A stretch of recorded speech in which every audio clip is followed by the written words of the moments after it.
கிறிஸ்துவில் பிரியமுள்ள சகோதர சகோதரிகள், ஒரு பாட்டி டெய்லி கோயிலுக்கு போய் மாதா சுரூபத்துக்கிட்ட உட்காந்து மணிக்கணக்காக வேண்டிக்கிட்டே இருப்பாங்க.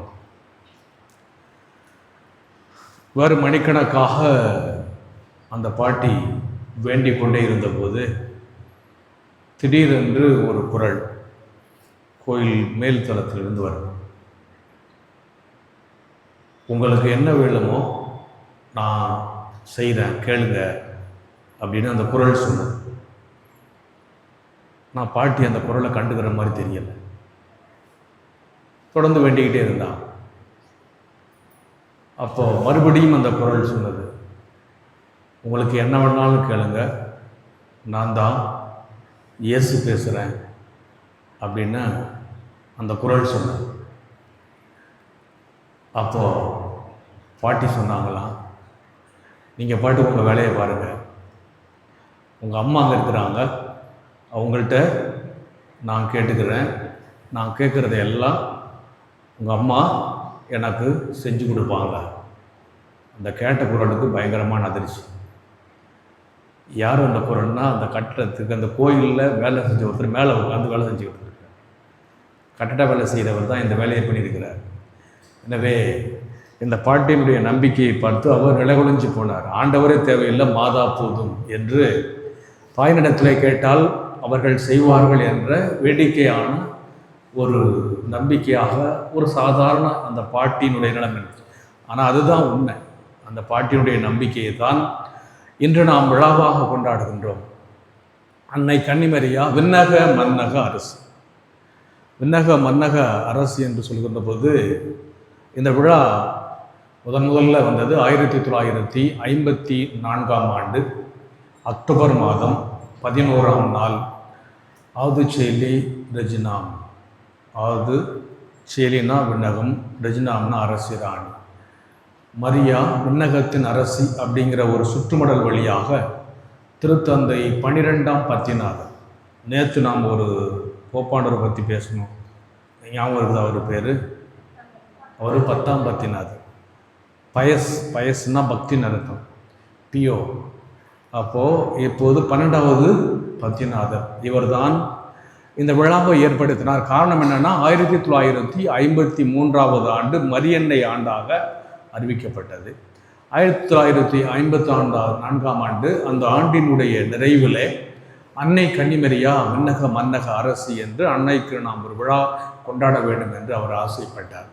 ஆனால் இந்த விழாவானது தொடக்க காலத்திலேயே மாதா விண்ணக மன்னக அரசின்னு கொண்டாடி இருக்கிறாங்க. மாதாவா hail holy queen, queen of heaven, புனித அரசியே, புனித ராணியே, விண்ணகத்தினுடைய அரசியே அப்படிங்கிற இன்வோகேஷன்ஸ் பரிந்துரைகளால் மாதாவிட்ட கேட்டுக்கிறாங்க. தொடக்கத்திலிருந்து இதை கொண்டு வந்தவர் எஃப்ரேம் என்ற மறைவலுடர். இவ்வாறு கொஞ்சம் கொஞ்சமாக வந்த இந்த மாதாவை பற்றிய இந்த பரிந்துரை 1954ஆம் ஆண்டு இது முடிவுக்கு வருது. ஆனால் இதனுடைய தொடக்கம் எங்கன்னா 325ஆம் ஆண்டு 2025 நீங்கள் பார்த்துருப்பீங்க. திருத்தந்தை லியோ அவர்கள் உங்கள் பங்கு 1925 2025 100 ஆண்டு கொடாச்சு இல்லையா? அதனால தான் அந்த கல்யாண மண்டபம் பற்றி வச்சுருக்கிறாங்க. 100ஆம் ஆண்டு நினைவு பங்கு சாமியாரை பாதுகாக்கிறதாக கட்டப்பட்ட ஒரே மண்டபம் இந்த மண்டபம். சவுதியாரை கூட அசைச்சிடலாம் போல இருக்கு, அதை யாரும் அசைக்க முடியாது. அதனால் 1925 1700 ஆண்டுகளுக்கு பிறகு 325ஆம் ஆண்டு, இதெல்லாம் உங்களுக்கு எப்படி சாமி ஞாபகத்துக்கு இருக்குது அதான் தெரியலை. 325ஆம் ஆண்டு மாதா இறை மகனுடைய, அதாவது ஆண்டவர் இயேசுவினுடைய இறைத்தன்மையை, கடவுளை பெற்றெடுத்தார் அப்படிங்கிற ஒரு நம்பிக்கையை, ஒரு பிரச்சனையை நிசையன் கிரீட் அப்படின்னு சொல்லுவாங்க. அதுதான் நம்ம ஞாயிற்றுக்கிழமை சொல்லுகின்ற நம்பிக்கை அறிக்கை, விசுவாச பிரமாணம், பழைய வார்த்தை. அதற்கு பிறகு 431வது ஆண்டு, இது நான் ஏற்கனவே உங்கள்கிட்ட சொன்னேன், சென்ற வாரம் அன்னையினுடைய விண்ணேற்பலாக கொண்டாடினோம். எஃபேசஸ் திருச்சங்கத்தில் மாதாவை கடவுளுடைய தாய், தியோதோகோஸ், தியோன்னா கடவுள், டொக்கோஸ்னா பெற்றெடுத்தவர், கிரேக்கத்தில் கடவுளை பெற்றெடுத்தவர். ஏன்னா அவங்க என்ன சொன்னாங்க, இயேசுநாதருக்கு மட்டும்தான் தாய், இவர் கடவுளுக்கு தாய் கிடையாது. எனவே ஆண்டவர் இயேசுவினுடைய இறைத்தன்மையை மறுதலித்தார்கள். அந்த கொள்கைக்கு எதிராக அன்னை மரியா கடவுளின் தாய் அப்படிங்கிற ஒரு விசுவாச அதாவது பிரகடனத்தை தான் அந்த எஃபேசுஸ் திருச்சங்கம் 431 ஆண்டு அறிக்கையிட்டது. அதனுடைய தொடர்ச்சியாகத்தான் அன்னை கன்னிமரியா, ஏன்னா அவர் கடவுளுடைய தாய், அவள் பிறப்பிலே பாவம் இல்லாதவள். இன்றைய நட்சத்திரம் நீங்கள் பார்த்தீங்கன்னா வானதூதர் என்ன சொல்கிறாரு, அருள் நிறைந்த மரியே வாழ்க. அப்போது சொல்லுது, மாதா பயப்படுறாங்க, மரியே அஞ்சாதே, கடவுளின் அருளை கண்டடைந்துள்ளது. அதான் நான் யூடியூப்பில் அருள் நிறைந்தவளே அப்படின்னு சொல்லி இது வரைக்கும் 4 சீரியஸ் போயிருக்கு. நாளைக்கு 5வது திங்கட்கிழமை அடுத்த ஷூட்டிங் ஆரம்பிக்கணும். அப்போது அருள் நிறைந்தவள், கடவுளுடைய அருள் நிறைந்ததனால்தான் அன்னை கன்னிமரியா, அந்த கடவுளுடைய அருள் அவரோடு கூட இருந்தது, அதனால் கடவுளின் தாயானா. அப்போ அந்த கடவுளுடைய தாயாக இருக்கின்றதுனால்தான் அன்னை கன்னிமரியாவுக்கு நான் விழா கொண்டாடுறோம். இப்போ இதில் என்ன ஒரு பிரச்சனைனா, முதல்ல இந்த விழா எப்போது கொண்டாடப்பட்டது அப்படின்னா, தொடக்கத்தில் மே மாதம் 31 நீங்கள் பார்த்தீங்கன்னா வேளாங்கண்ணியில் மே மாதம் 30 மாதாவுக்கு முடிச்சுட்டுவாங்க, முடிச்சுட்டு விழான்னு பண்ணுவோம், கிரீடம் சுட்டுறது. இந்த ஆண்டும் நாங்கள் சுட்டோம். அப்போ 31 தான் வழக்கமாக கொண்டாடிட்டு இருந்தாங்க. ஏன்னா 30 நாள் மாதாவுக்கு வணக்க மாதம். ஆனால் மே மாதம் 31 மாதா எலிசபெத் அம்மாவை சந்திக்கிறது. எலிசபெத் அம்மாவை சந்திக்கிற விழா இருக்கிறதுனால என்ன பண்ணாங்க, இந்த விழாவை ஆகஸ்ட் கொண்டு வந்தது ஒரு காரணம். இன்னொரு காரணம் என்னவென்றால், ஏன்னா முதல்ல மே மாதம் 31 அந்த வழக்க மாதத்தை கொண்டாடி அதனுடைய கிளைமாக்ஸாக கொடுமுடியாக நாம் மாதாவுக்கு முடிச்சுட்டுவோம் அப்படிங்கிறது ஒரு இருந்தது. ஆனால் இதை யார் மாற்றினா அப்படின்னா, திருத்தந்தை 6ஆம் பவுலடியார் மிஸ்டரி பாஸ்காலிஸ், பாஸ்காவின் மறைபொருள் அப்படிங்கிற ஒரு திருத்தூது மடல் வழியாக 1959 ஏறக்குறைய 57 ஆண்டுகளுக்கு முன்பாக 1969 பிப்ரவரி மாதம் 14 பிப்ரவரி மாதம் 14 நீங்களாம் மறக்க மாட்டீங்க, ரொம்ப முக்கியமான நாள், அது புனிதமான நாள். பிப்ரவரி 14 தான் ஞாபகம் வரும் இல்லையா? பிப்ரவரி 14 உங்களுக்கு ஞாபகத்துக்கு வராது.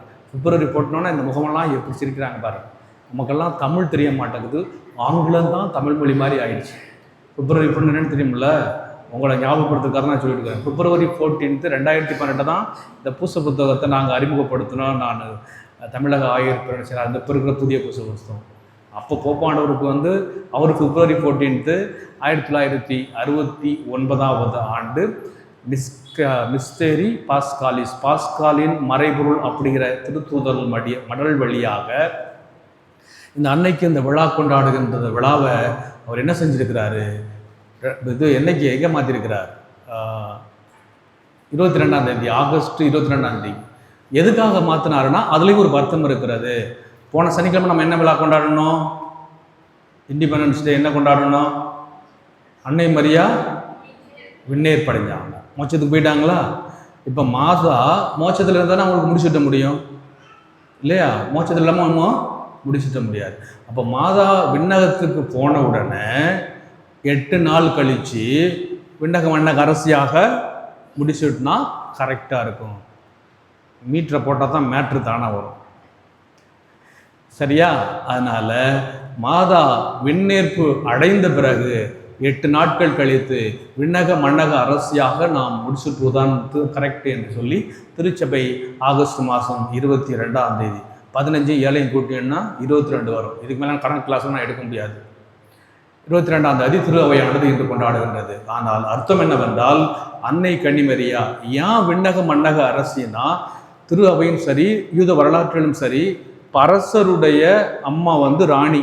ஆனால் யூதர்கள் மத்தியில் அது இல்லை. இப்போ தாவீதினுடைய அம்மா பார்த்தோம்னா அந்த தகுதி யாருக்குமே கிடைக்கல. ஆனால் ஆண்டவர் இயேசுவினுடைய தாய் அன்னை மரியா மட்டும்தான் அரசியாக இருந்தாங்க. ஏன்னா ஆண்டவர் அரசருக்கெல்லாம் அரசராக இருந்தார். அந்த அரசருக்கெல்லாம் அரசராக இருந்த ஆண்டவர் இயேசுவினுடைய தாயை அரசியாக்கணும்னு ஆண்டவர் ஆசைப்பட்டார். அதனால தான் பக்கத்தில் கூட்டி வச்சுக்கிட்டு முடிசூட்டி அரசின்னு சொன்னார். இன்னொன்று எதுக்காக அரசு என்றால் இதான் முக்கியம். இப்போது அரசர்கள் என்ன செய்வார்கள், முதல்ல தாயாக இருக்கிறாங்க. ஒரு கல் ரெண்டு மாங்க, டபுள் வேலை செய்தார் ஆண்டவர். ஒன்று அவர்கள் நம்முடைய தாயாக இருக்கிறாங்க. ரெண்டாவது அரசியான தாயாக இருக்கிறாங்க. அரசியான தாய் தான் ரெக்கமெண்டேஷன் பண்ண முடியும். அரசி சொல்றத அரசன் கேட்பார்.